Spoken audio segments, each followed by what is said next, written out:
客人大賽呢，係一個好好嘅平台，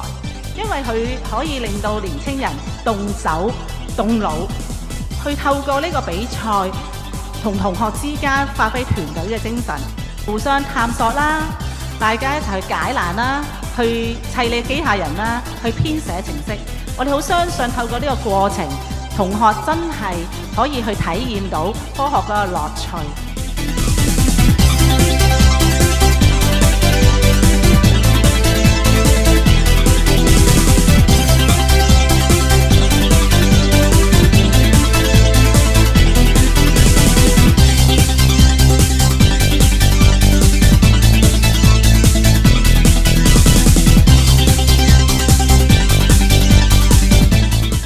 我哋呢架列車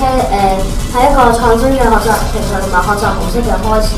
咁其實我哋將來亦都可能會整一個流動學習公園啊、巴士、飛機等等嘅。我哋學識咗點樣可以有良好嘅溝通啦，同埋信任大家。咁係因為我哋都知道，即使放棄咗自己想要嘅劇本啦，但我哋相信隊友會做得更好，會為我哋呢隊會帶嚟一個更好嘅結果。所以我哋都會好相信大家。